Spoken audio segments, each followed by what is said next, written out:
back to Comic Confidential, the weekly podcast where we bring you the hottest comic book, movie, and TV action. I'm your host, Cade, and alongside me today in the studio, as always, that is Troy. How are you? I'm good, mate. How are you? I'm good, man. We hit 100 reviews. 100. We did it. We did it. I can now take podcasting properly.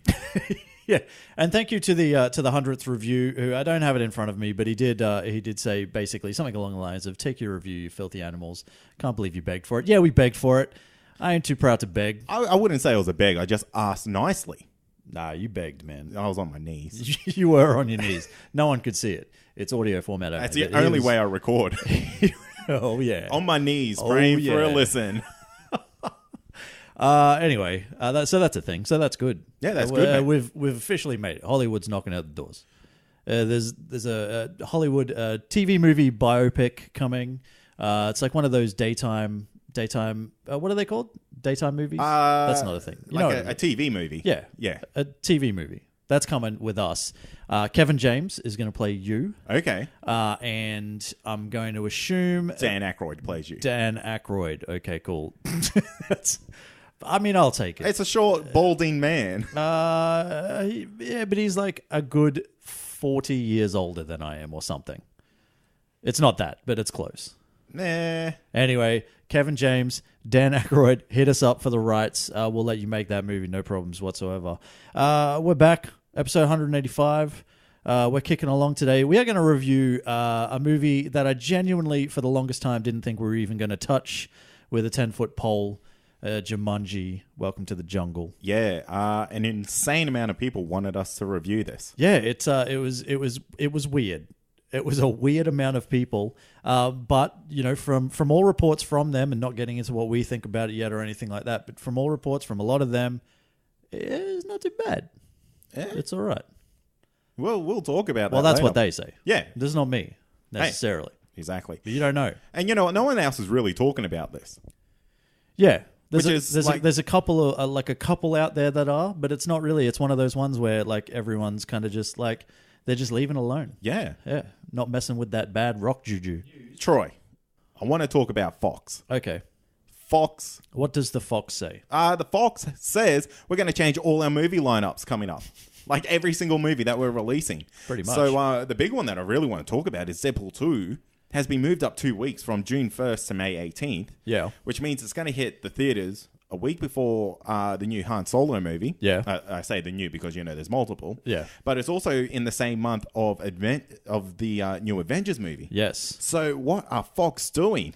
Well, is this one of the things where they kind of now don't really care because they've been bought out by Disney anyway? This is what I'm wondering. So it's kind of like, well, you're going to have this property. You're now going to have to try and make a meal out of this mess. So if my timing is right, and it always is... You're pregnant. I am 100% definitely pregnant. No, but it's... so Solo, A Star Wars Story, comes out 3 weeks after the release of Avengers Infinity War here. Yes. Which means that it's... Deadpool 2 is going to come out 2 weeks after Avengers Infinity War. Correct. Which means it's going to try to go up against Avengers' second weekend. Yeah. Which is tough. Because you know that movie is going to make mad bank. Absolutely. I mean, unless it's an absolute miserable failure, which we know it's not going to be, but unless it's an absolute miserable failure and it has this ridiculous drop-off, yeah, man, it's like... I can only look at it like Fox don't care because Fox don't get no Fox money no more. It's all Disney money. Yeah, exactly. And the thing is, the deal doesn't really go through for another, 12 to 16 months? A long time. It's a long time. So I really don't understand the move for this because I presume Fox is still going to get all the profits from this movie. I'm sure it's not like it's a profit-sharing thing. Yeah. So the only thing I'm thinking is like maybe they're just trying to make it harder for Marvel in the future for some kind of bitter reason. Yeah. Like I don't know any other way any other reason why they're doing this. Do you genuinely think Deadpool 2 has what it takes to knock off Avengers Infinity War in its second weekend? No. Well, me neither. Yeah. Yeah. Not at all. So, you know, I mean, like this, there is a lot of anticipation about this movie for sure. Everybody loved Deadpool. Everybody wants to see Deadpool 2. By all early reports from what I've heard from people that are involved, Rob Liefeld, etc. Absolutely amazing. Going to knock your socks off, etc. But what we're talking about is probably the culmination of 10 years of the MCU. Yeah. This is the biggest thing to ever hit our screens. And I'm talking the biggest in the sense of this could be like one of the highest budgeted movies of all time with Avengers 3 and 4, $1 billion budget. Like, Jeebus. Yeah. So anyway. What else has been happening, though? Because there are a couple other moves, if I remember correctly. Yeah, well, that's right. So New Mutants has been pushed from April 13 to February of 2019, Troy. Now, Yeah. this is nearly a year. Why?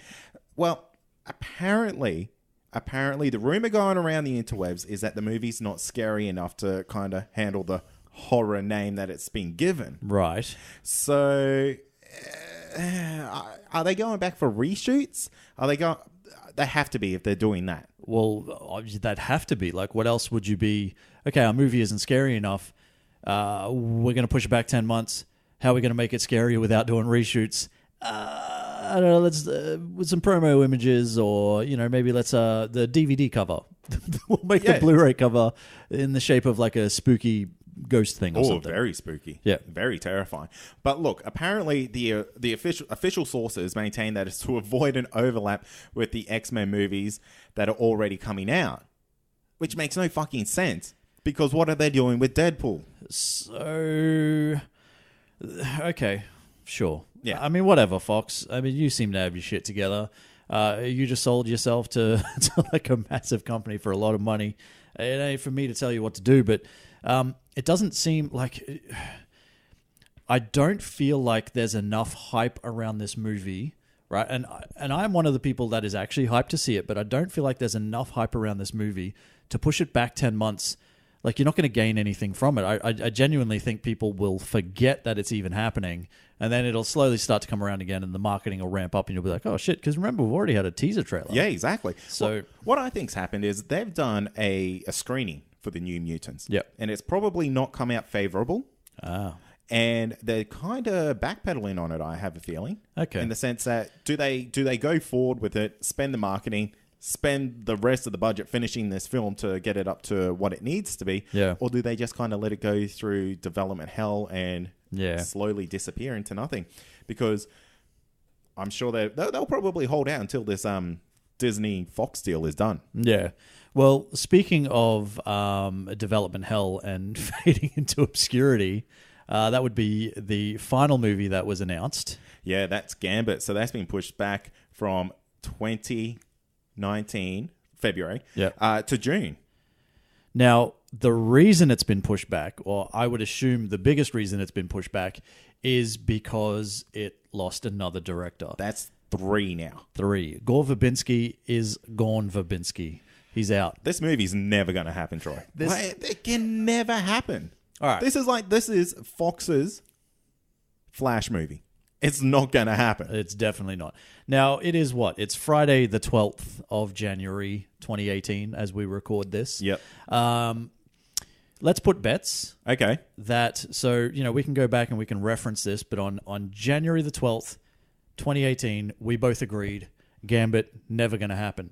We'll come back after June in 2019. Yep. And we'll see if we were right, but I guarantee you this movie isn't coming out. Not at all. Even though apparently Channing Tatum is still attached, but I honestly think it's only a matter of time before he drops out, and then we get the inevitable sort of news that, hey, guess what? We're not doing this movie no more. You know what I want to do? Just couldn't get it off the ground for some reason. Yeah, it's just, I don't have the passion for the project anymore. Yeah. Let's start a comparison. Let's start a tally. Okay. Batman news versus Gambit news. Okay. But more so Ben Affleck news. Oh, not wanting to that's be, but also fair. wanting to be. Well, that's not fair because that's every other week. Still, you guys still haven't stopped talking about it or writing about it.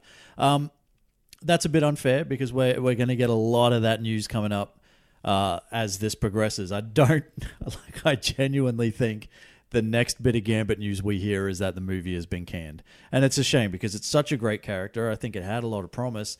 I was never a huge fan of Channing Tatum in the role, but, What are you going to do? Now, I have a question. Yeah. Do you think this is Fox just kind of putting up their hands and kind of saying, we don't really care anymore? Maybe, because but this is 3 major movie releases that they had on their schedule. Yeah, but see, this wasn't Fox going, "Hey, Gore Verbinski, how about you fuck off?" Yeah, I know. This was Gore Verbinski going, "You know what? Like, this is not happening. Obviously, you guys can't get your shit together or whatever. So I'm out. I got other things to do." Yeah. So I don't know, man. I mean, Deadpool 2 is like probably the only one I can kind of understand. The rest I'm a little bit perplexed by. I don't know, man. The others I understand, and Deadpool 2 is the one I do not get why you're going to go up against those 2 Disney juggernauts. Well, that's true. The only thing, again, as I said, the only thing I can think of is maybe there's some sort of already pre-deal that we don't know about where it's kind of like, hey, it doesn't matter where the money comes from because we're all making mad money. You know what I mean? What's the odds that we get something that ties Avengers Infinity War to the X-Men universe, like at the end? 0. You reckon? Yeah. Unless they decide to do it now. But, I mean, if they really haven't closed off the deal, I don't think now is the time to, like... Because, you know, it's only May or whenever this thing comes out, June. So I don't think it's... Yeah, like, it wouldn't make sense unless the deal is done. You know what? We say this, Troy, but Sony and Marvel came together with their deal very, very quickly. Yeah. But their deal wasn't worth $52 billion or whatever it was worth. So very true. Yeah. Now, my bit of news, if you're happy to flip. Yeah, let's go. There's a movie that has been long talked about that is apparently finally starting to gain traction. Now, reports are that Marvel has started to push forward with their long-rumored Black Widow solo movie.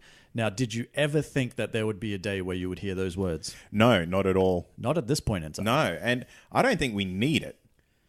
No, I think we needed it about 3 to 4 years ago. I would say 8 years ago. We needed it 8 years ago. We needed it in the Iron Man period. Yeah, but that's when she was really relevant. Yeah, but Iron Man was 2008. Yeah. Right? So that's like... 8 years ago. Yeah, no. So that's 9 years ago, or almost 10. Almost 10. We're almost at 10. So she didn't even make an appearance until Iron Man 2, right? And was only kind of a minor character. Yeah. She would have had to have been built up through the Avengers movies first before anybody really kind of cared to see a solo movie from her. Like, this is just my opinion, but that's kind of how I would have seen it. Then we got Avengers. Then we got Avengers 2, showed up in Civil War.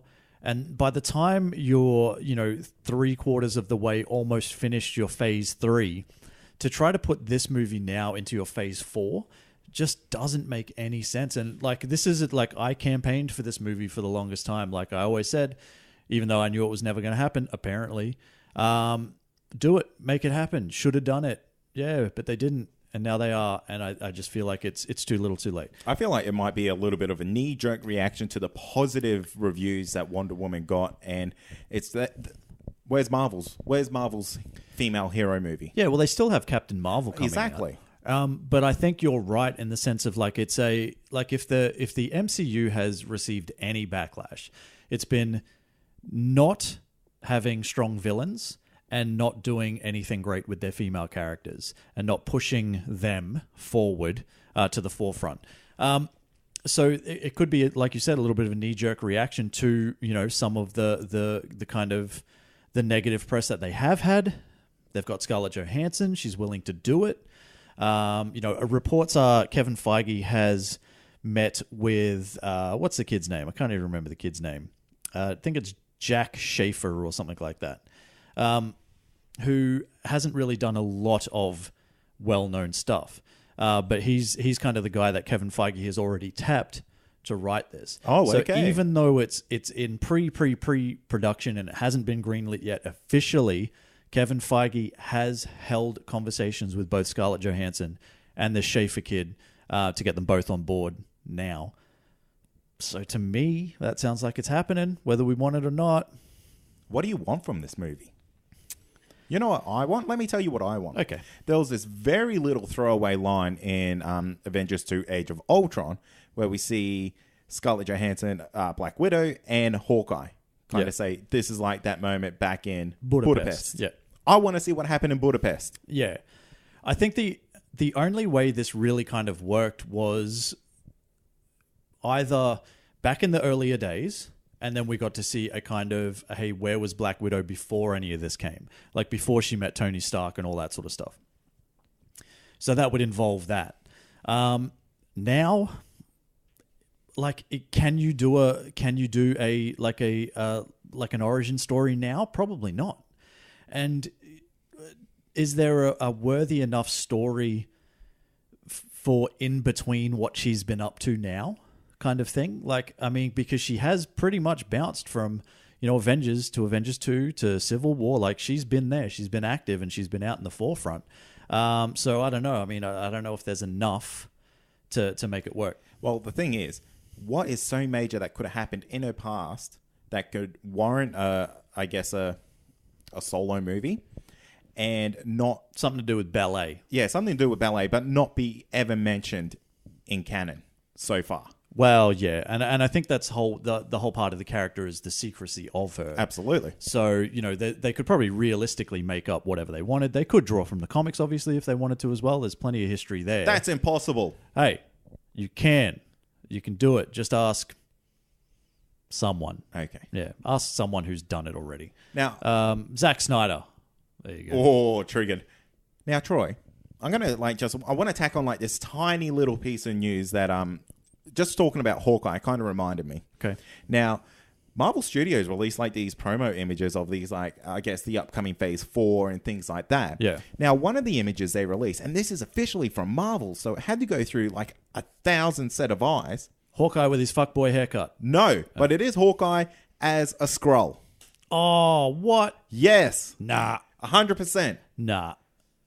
When did that happen?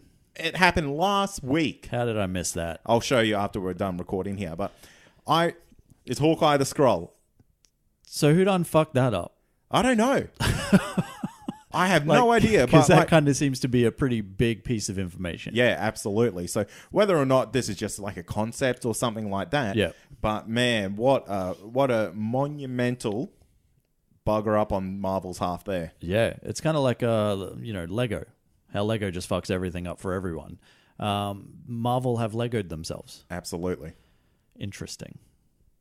All right, now, as we said at the top of the show, there was a strange amount of pressure from you lot out there for us to review this movie.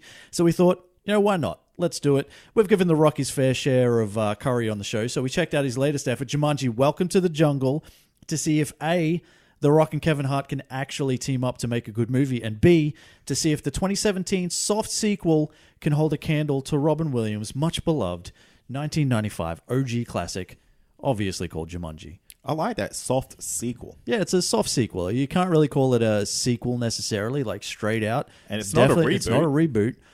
So I say soft sequel. I feel like I coined that term. That's perfect. You Yeah. should trademark that. I should do that. Let's pause the podcast. Okay. And then we'll go apply for that trademark, Yep. and then we'll come back. And we're done. Cool. I'm rich now. Man, that was a lot easier than I was expecting. Why don't you tell the guys what this movie is about? In a brand new Jumanji adventure, 4 high school kids discover an old video game console and are drawn into the game's jungle setting, literally becoming the adult avatars they chose. To beat the game and return to the real world, they'll have to go on the most dangerous adventure of their lives, discover what Alan Parrish left 20 years ago, and change the way they think about themselves, or they'll be stuck in the game forever. Indeed. That's very Wow. apt. Very apt. Now, obviously, this movie has Dwayne Johnson, The Rock, as Spencer / Smolder Bravestone. What a ridiculous name. I'm just going on the record. Okay, it's a game, man. I understand. I think the name is great. Smolder Bravestone is amazing. You've got Kevin Hart as Fridge and Moose / Mouse Finbar, depending on who you listen to. You've got Karen Gillan as Martha Ruby Roundhouse, Jack Black as Bethany / Professor Shelley Oberon, and then you've got Nick Jonas, Bobby Cannavale, Alex Wolff, Sedarius Blaine, Madison Eisman, and Morgan Turner rounding out the cast. Who directed this thing? Jack Kasdan. Jake Kasdan, Jaxie's brother. I don't even know if that's true. I totally misread that, didn't I? Fun fact about Jake Kasdan, though, is he's actually the son of Lawrence Kasdan, who was the writer for the Indiana Jones trilogy back in the day. Wow, there you go. With the screenplay by Chris McKenna, who has done a lot of things this year. Lego Batman, Spider-Man Homecoming. He wrote this damn thing. That makes a lot of sense. Yeah, it does. I guess when you sort of get into it a bit. Now, getting into the critical reception. It's a little bit surprising. If I had have looked at this before having seen the movie or known anything, 7.3 out of 10 on IMDb. That's the people. Yeah. That's the people talking. 75% certified, fresh on Rotten Tomatoes. That's the critics talking. I don't get that. Now, before we get into the review, this movie is not better than Justice League. Look, not everything has to be related to Justice League. No, but I'm just saying, if they compare Justice League and give this thing 75%... Sharknado was rated better than Justice League. Sharknado 4 even. I don't even know if it was the first Sharknado. I think it was the first Sharknado. It has an audience score of 90%, which is pretty good. Obviously, Metacritic has 58 and CinemaScore A-. Now, CinemaScore is the general public again. Oh, is it really? Yeah. Let's talk about some money. I cannot believe this. I was scrolling through the notes just before we hit record, and I audibly gasped. You did. You did. You're like, have you got the budget on here? And I'm like, yeah, it's just down there. And you're like, what? Fuck off.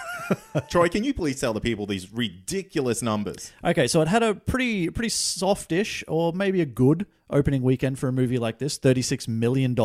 However, so far, it has domestically pulled in $248.2 million, internationally $279.3 million for a worldwide total of $527.5 million within 3 weeks on a $90 million budget. We are getting a sequel. 100%. That is definitely coming. Critics love this movie. The audience loves this movie. The audience is paying a fuck ton of money to go and see this movie. $500 million already for Jumanji: Welcome to the Jungle. And let me tell you, like, again, I don't want to like bring things back to Justice League or anything like that, but domestically, in 3 weeks, this movie has already outdone the entire run domestically of Logan. It's already outdone the entire domestic run of Justice League. It's outdone the entire domestic run of a couple of older like Spider-Man movies. Yeah, right. Et cetera, et cetera, et cetera. It's creeping up there. I'm genuinely blown away by this. And going to this movie, I was sitting there and started to watch the trailers, and I got a different round of trailers than I'm ever used to. And it became apparently clear to me that this movie is for children. I almost died. Sitting through the trailers going, what have I gotten myself into? Yeah, I was like, oh my goodness. I'm going to talk about, here's trailer talk. Okay. Did you see the trailer for that stupid fucking witch movie? Yeah, what is that crap? That movie looked fucking terrible. If someone could let us know what that movie is, so I can go on to Metacritic and just downrate that thing. Don't let us know what that movie is. Let us know why that movie is. Yeah, it looks just straight up terrible. How is this a thing that ever got like made? And it's got like Kate Winslet or someone like that is attached to it.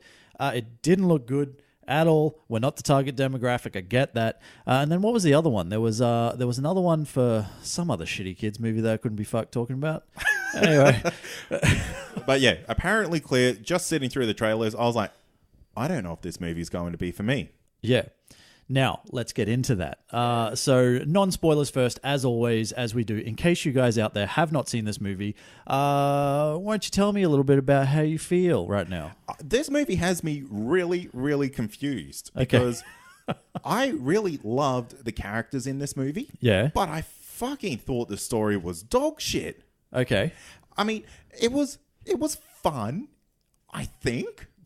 I think about this movie and I'm like, okay, so The Rock, he was like pretty funny. Yeah. Kevin Hart was like, I didn't like Kevin Hart. He was just a dickhead in this movie. Yeah.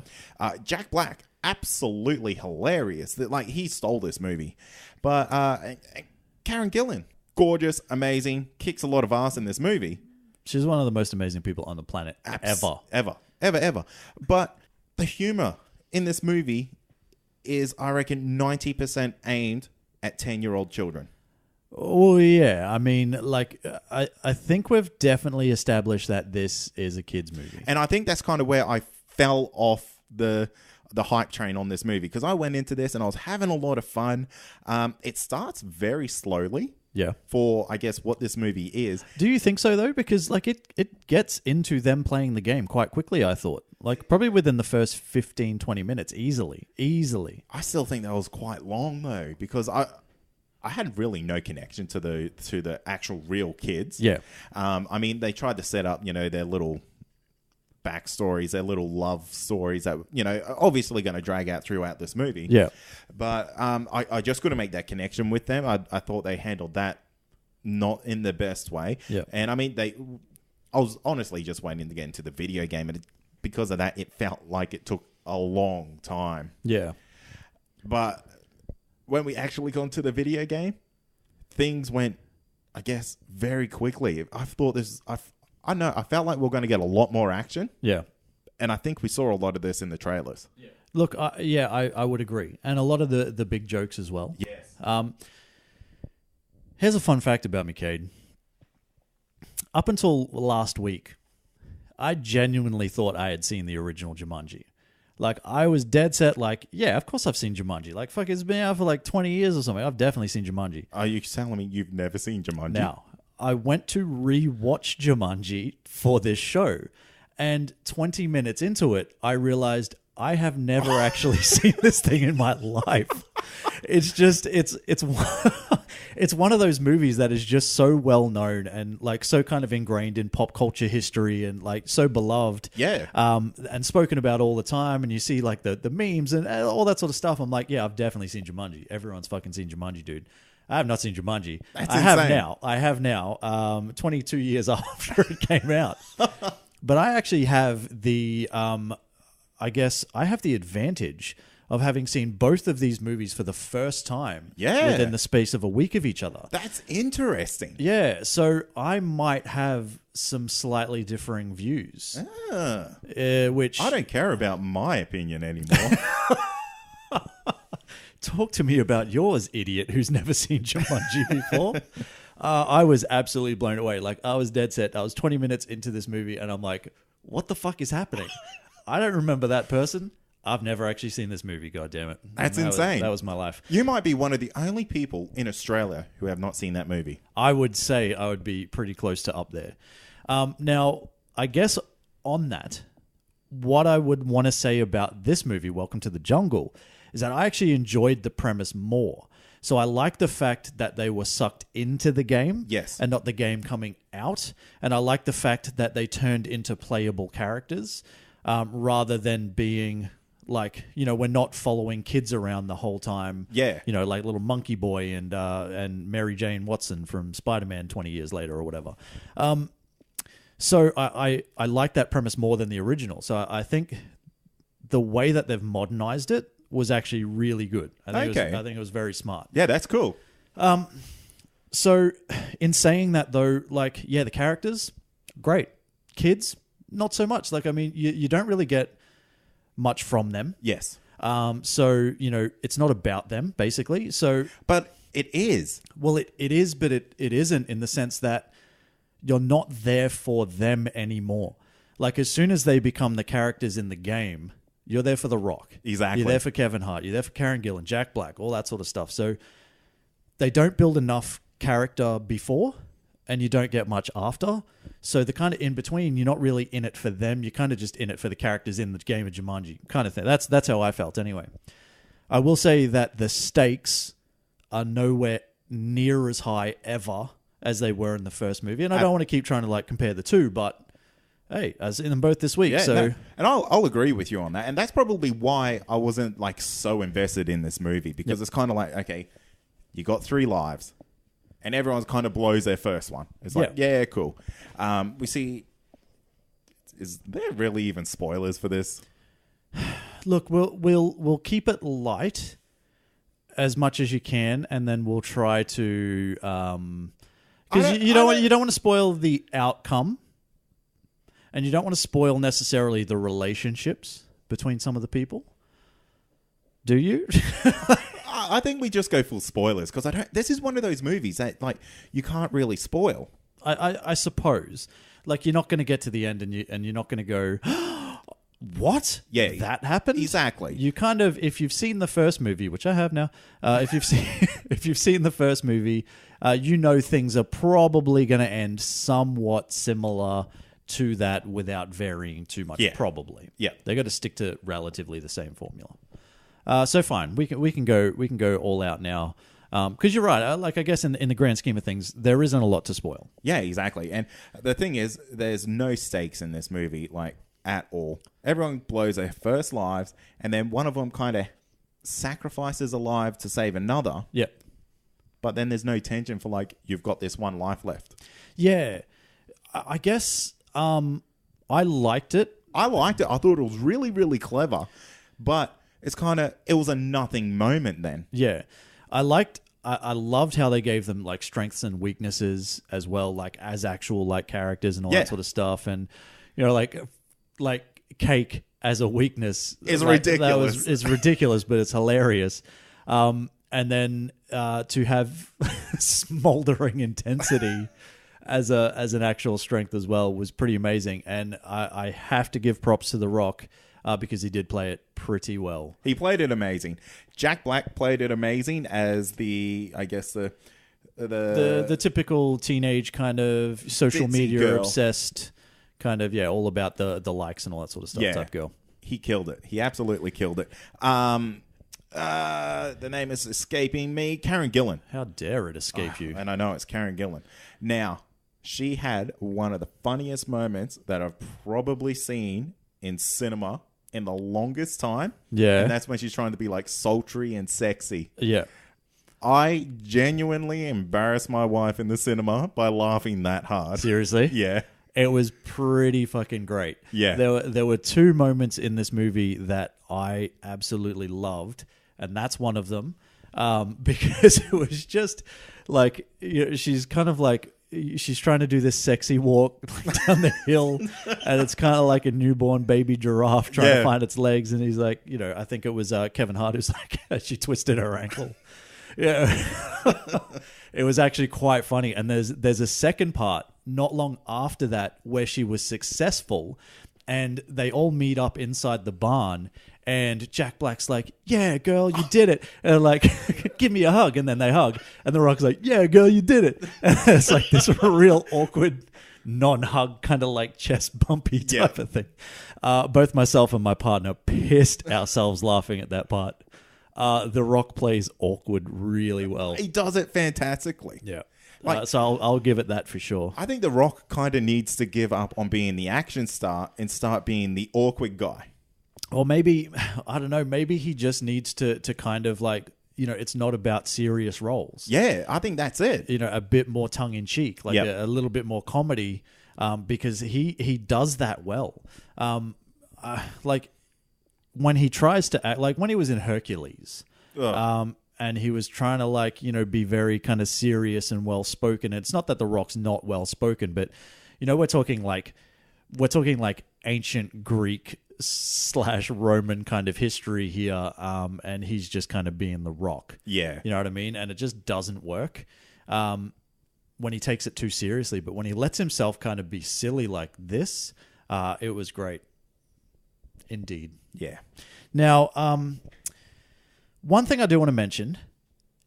Now, I was very disappointed in Jumanji as a whole, because again, in the original movie, this kind of like where Alan Parrish was for 26 years, it's kind of monsoonal rain, killer plants, like weird fucking like giant spider animals, and like, crazy monkeys that like do, like ride motorcycles and shit. There was none of that. Like kind of like you actually get there and it's like, hey, that's fucking Hawaii, because that's where they filmed it. There was nothing that was kind of like, oh, it would really suck to be like stuck in this jungle paradise for 26 years. Do you know what I mean? Exactly. The guy who was trapped there for 20 years had a shack pre-built for him with margaritas. Yeah.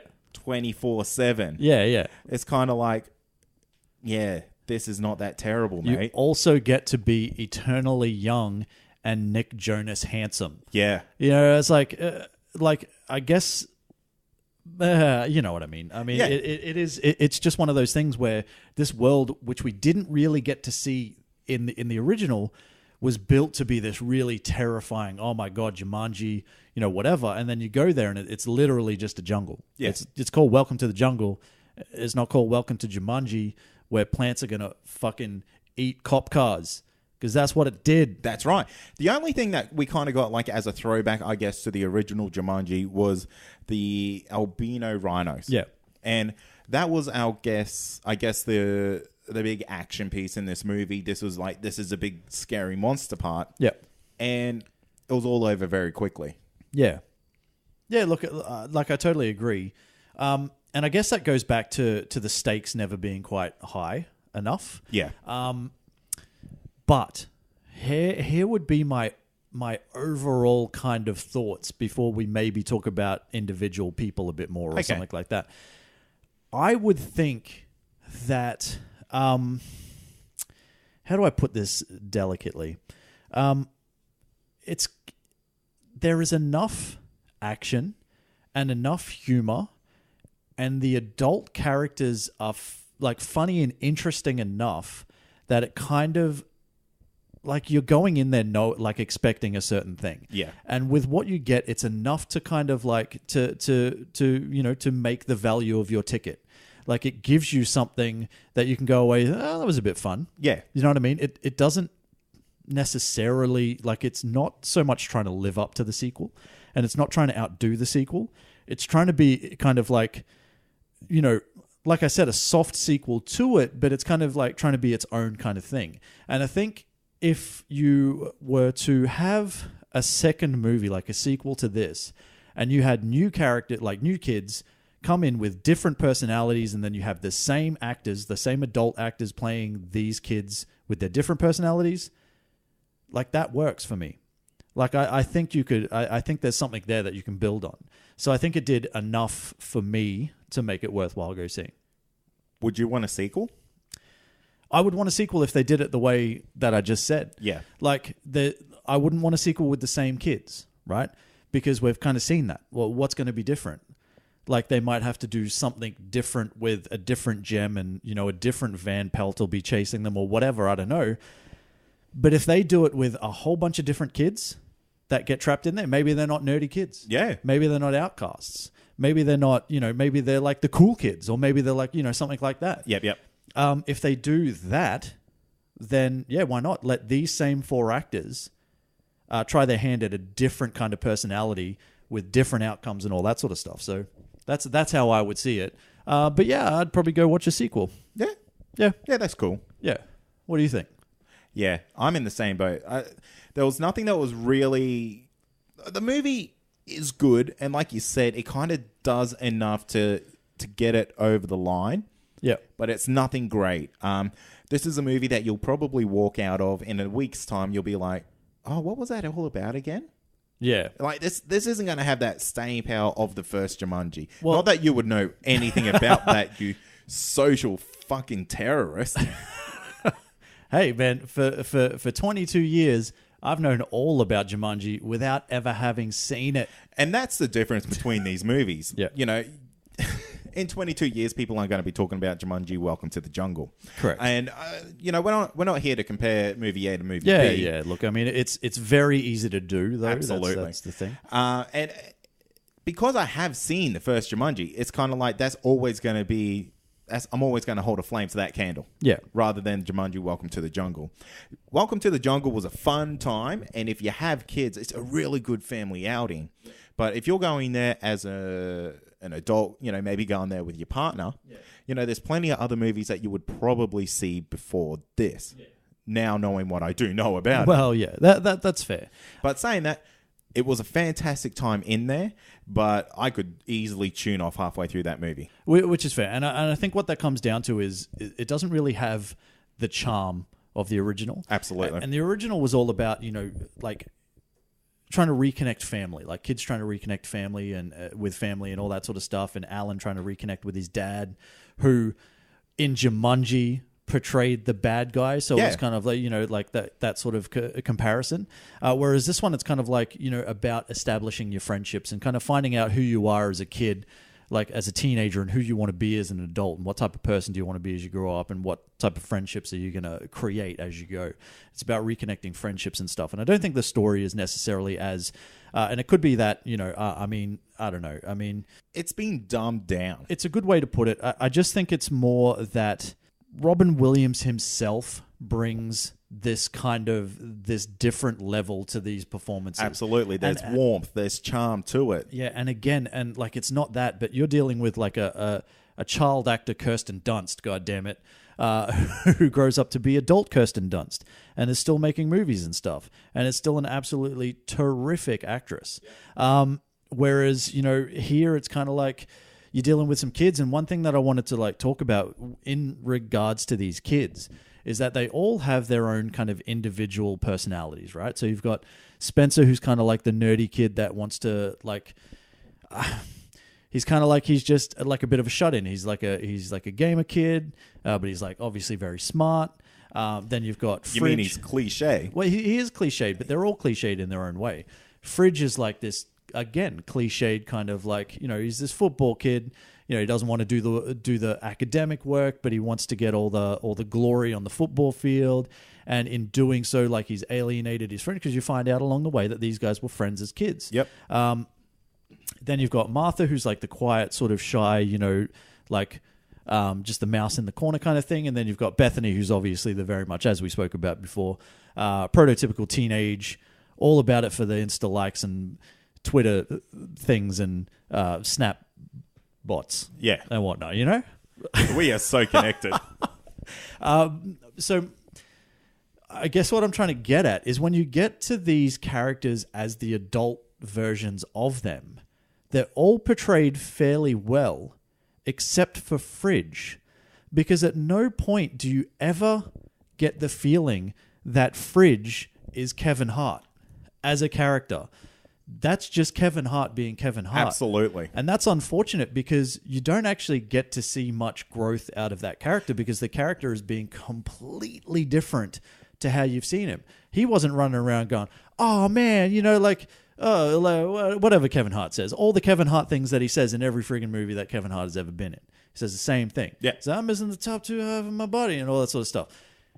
You never see him act like that outside. Yeah, absolutely. And that's what I mean. Like, Kevin Hart in this movie plays a very unenjoyable character. He's a guy with a bee in his bonnet because he's not the big guy in the game. Yeah, and maybe that's the way they could play off, well, his character was different because he was actually experiencing a completely different thing, and this is how he reacts to said event. But you've got Spencer, who, you know, I mean, if you look at Spencer as a teenager, and you look at The Rock as Smolder Bravestone, one of his strengths is fearlessness. Yeah. Yet the character of Spencer kept creeping in, and he was always scared. You know what I mean? So even like freaking out over like little animals and stuff like that. So that still played in, and Karen Gillan's Ruby Roundhouse was still exactly the same as the character of Martha, et cetera, et cetera, et cetera. You've just got this completely different sort of thing with Fridge / Moose. This is something I picked up. Yeah, no, I agree. 100%. It's disappointing because, you know, you're not really, you know, it kind of takes you out of it, because these two are supposed to reconnect as friends, but they're not actually acting anything like they would act. Like, he should still be acting like, you know, he's the jock, like he's the, you know, and he did to an extent, but he did it as Kevin Hart. Yeah. So, Big question, Troy. yes. Rate it or hate it, mate? Oh, damn. Look. This is when you want that third option, isn't it? No. Oh, okay. Actually, because I would actually rate this movie, and if it was a 5-star review type of thing, it would be a 3. It'd be like kind of that almost middle of the range, maybe slightly above average because of some of the performances. I think there were some standout funny moments.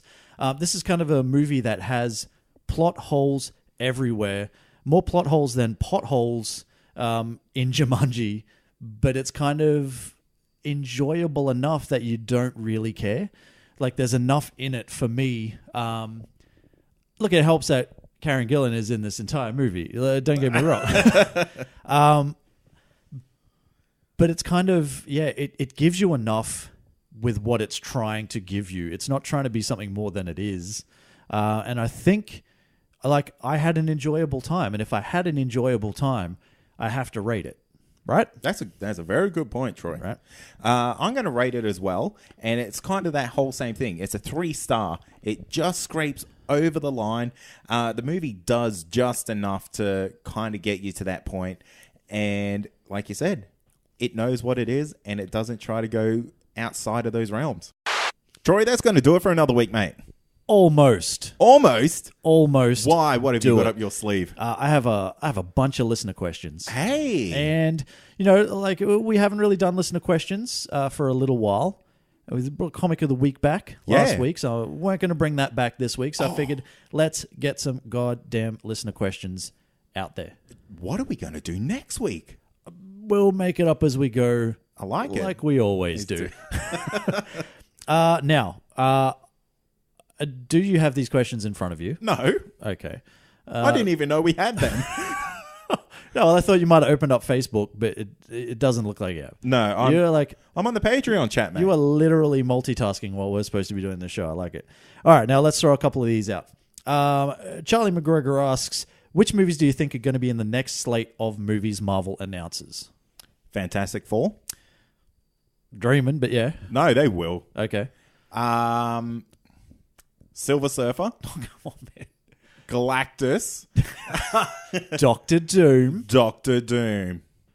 If I may answer, I like the fact that you're going with Fantastic Four. Yeah. I think if they do get this whole thing across the line and all that sort of stuff, I really think that's one of the properties they should either try to do or take the characters from said properties and try to do something else. Yeah, absolutely. So you either have like a Fantastic Four crossover movie with somebody. Yes. So the Fantastic Four are already established and they're crossing over with some other property, the Avengers, who knows, probably too big, but something like that. Or you take Silver Surfer and Galactus out of that and you have them have their own movie.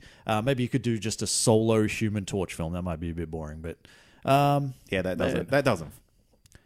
Well, fine. I'm not the guy that's making these decisions, am I? Now, the thing is, I don't want you to take an easy answer and say, oh, yeah, we're going to get Doctor Strange 2 and...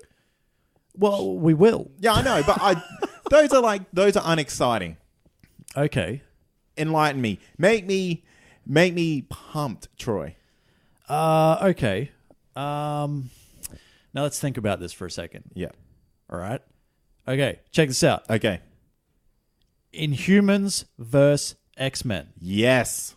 I reckon that's going to be our Avengers 5. Look, because there was a little news story that we didn't really talk about at the top of the show, and that is the fact that whoever the ABC chief entertainment officer is, can't think of her name off the top of my head.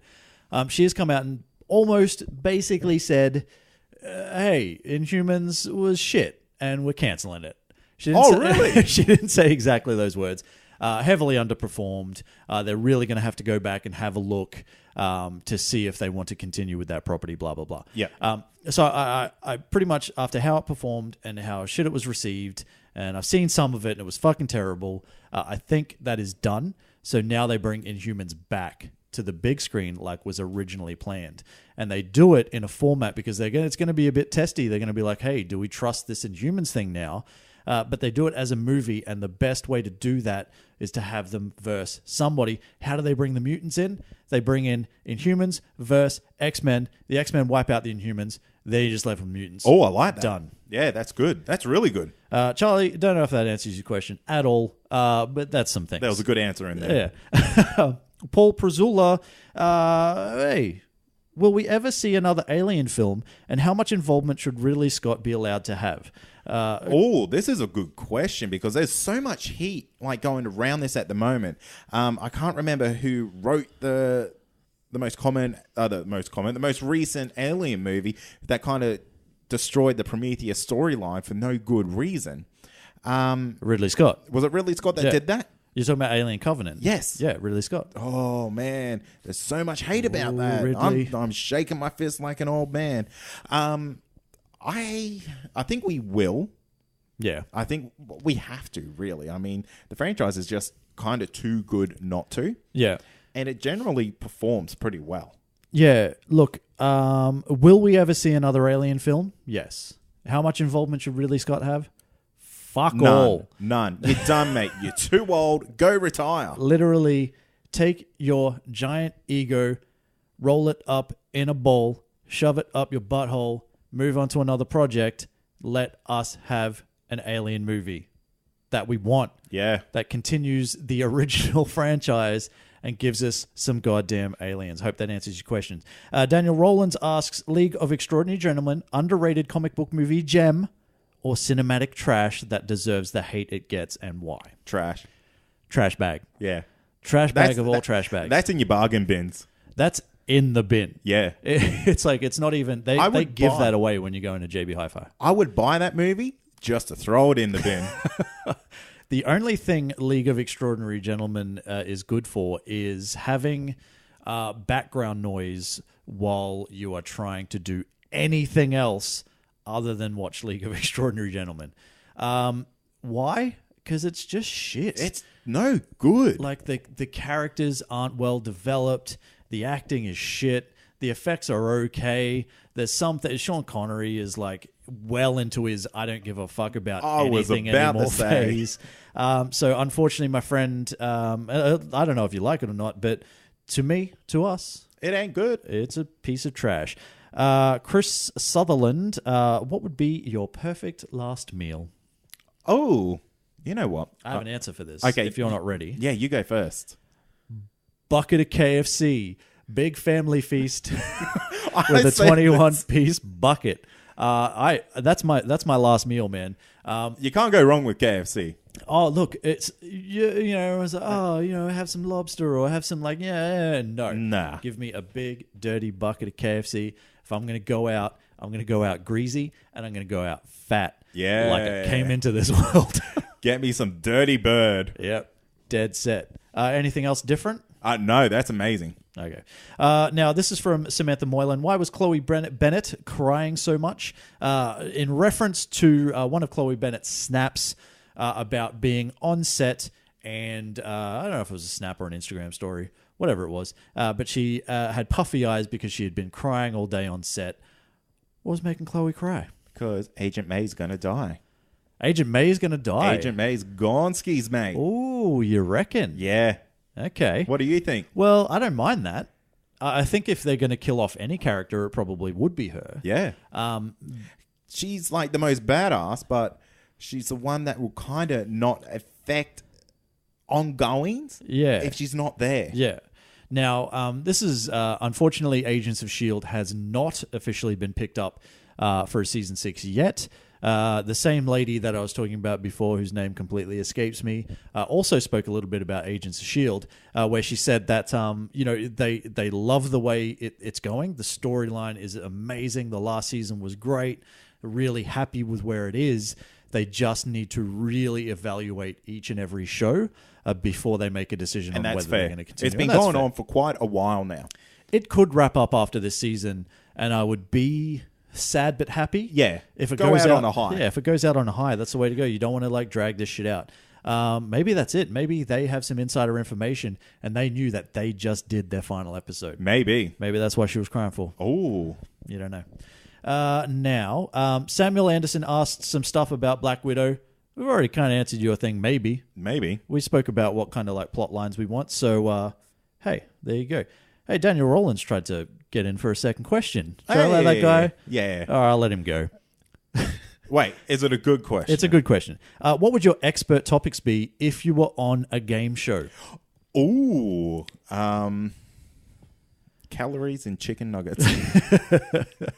I recently went to a trivia night, which I haven't done for the longest time. Thanks for the invite. Well, it's like it was this thing. It just popped up. I only had it planned for a month.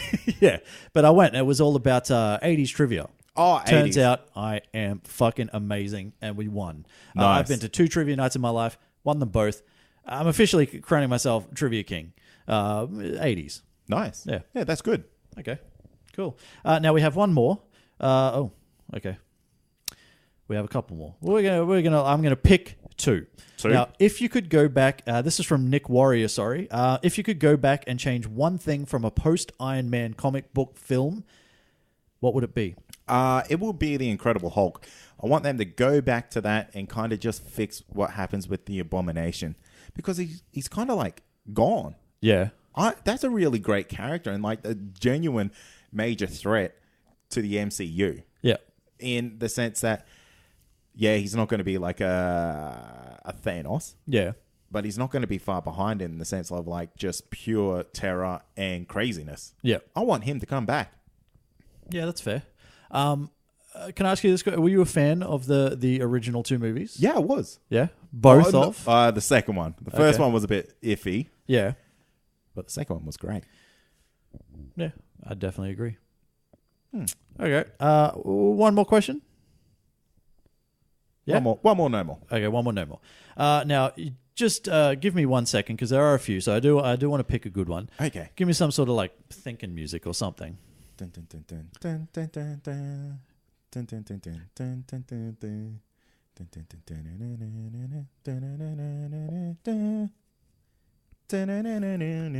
dun, dun, dun. All right, go on. Okay. I was enjoying that, but I go on. This is from Ian Charlie O'Connell. Are DC going to take this year out? Aquaman is a safe moneymaker, to reevaluate their universe. So they've only got one movie coming up in 2018, and that is obviously Aquaman in December. So it's right at the end. You're not going to get any DC properties apart from Teen Titans Go to the movies and stuff like that. That doesn't really matter. You'll get some animated stuff. But DC Films Universe, are they taking a year off to try to figure things out? They're having a gap year, Troy. A gap year. They're going around Europe. They're having a little bit of a backpack, you know. Backpacking around Europe, yeah. They're going on a tiki tour. That's what they're doing, mate. You know, they're finding themselves. They're finding strange men and women. Aren't they a little old to be on a Kentucky tour? Well, you know what? I think they're getting it in just before they, like, get that cutoff age. Yeah, right. So I feel like our DC man or woman is going to be running around the, where will they go? They're going through Europe. Oh, well, they're going to go to Amsterdam, and they're going to smoke some weed. Yeah, that's what they're going to do. They're going to go there. They're going to, take some illicit substances. Yeah. And they're going to broaden their minds a little bit, and they're going to come back. And they're going to come up with the Flashpoint movie. That's what they're going to do. High on acid. Yes. Somehow. Yep. What was the actual question? Are they taking a year off to reevaluate their properties? I would say they would be smart to. So I think they need to really sort of take a step back and go, okay, yes, we have one property coming out this year. But let's take this time to really work on. We've got Shazam coming still. We've got, Suicide Squad 2. We've got a couple of other movies that were announced that, the Batman and all that. We know them. We've spoken about them a million times. But they really need to make sure that where they go from here is right. And I think they need to find a way to base it around Wonder Woman 2 and Matt Reeves' The Batman. Absolutely. Because they will be their two biggest movies for sure. So they need to figure out a way that they can do that. Because it's not like Suicide Squad 2 isn't going to save the DC Films universe. No. Shazam is probably not going to save the DC Films universe. So that would be my sort of thing. If they're not taking the year off, they should be taking it off to really kind of evaluate where they are. And we've seen all the shakeups within the DC Films, whatever you want to call them. Jeff Johns, hierarchy. gone. Yeah. Walter Hamada, in. Other people out. New people in. It's all happening. Yeah. We'll see what happens. Yeah. That's it. Now can I say that does it for another week? Now you can. Okay. Well, Troy, that does it for another week. Okay. Well done. Thanks. Let's thank some of the people. Let's thank the listeners, subscribers, and reviewers. That's fantastic work. I love that we got to 100. Yeah. That's a pretty big achievement by not us, by the listeners. Hey, stop begging for it, mate. Oh, I'm begging for these. Stop begging for it. 200 by 200. New hashtag. Thanks to all you guys that do listen to the show. If you're new to the show, welcome. Probably should have said that at the start. Welcome to you, my friend. You specifically. I'm talking to you. Yeah. Yeah. Joe. Or Joanne. Yeah, okay. Yeah. Where can people find us on social media? Oh, I'm doing this part. You Okay, are. so they can find us on Facebook. That's Comic Confidential. If you want to join us in the listener community on Facebook, you can do that. Just search Comic Confidential Listener Community. You can come in there and join a whole bunch of really great people talking about the show. They're all rad. They're all rad. They're all amazing. We also have an Instagram and Twitter. That's at ComicConPod. You can find us online as well. That's ComicConPod.com. Past episodes, future episodes, and everything in between. Troy, if you want to support the show, you can also do that at Patreon. That's patreon.com/ComicConPod, where you can support the show from as little as $1 a month. And that gets you sweet early access. It does. Hey, help save a starving podcaster. Yep. You know, $1 a month. That's all it takes. Microphones aren't cheap. They're not. Unless they're the microphones we buy. Then they're the cheapest. Yeah. Hey, look, somebody needs to help support our white monster energy addiction. And Monster is not doing that. Monster, if you're out there listening. Yeah, so that's a thing. Come on, Yeah, Monster. help us do that. Come on, Come on, Monster. Monster. Get on board, mate. What's your problem? What's your goddamn problem, Monster? Hey, I think we should wrap it up. Let's do it. Thanks for listening. As always, I'm Troy. I'm Cade. And this has been Comic Confidential. Cheers. Peace. Piece of shit. That's what this episode felt like. No, it was all right. Was it? I don't know. What's wrong with it? I don't know. Look, was it our best? Meh. Was it our worst? Meh. Middle of the road, baby. Always average. If you love this podcast, then head over to ComicConPod.com to check out the other incredible shows on our network. You can also support us on Patreon from as little as $1 a month. You'll get early access to all our shows, plus secret supporter content that's not available to the public. Head over to patreon.com/ComicConPod to find out more.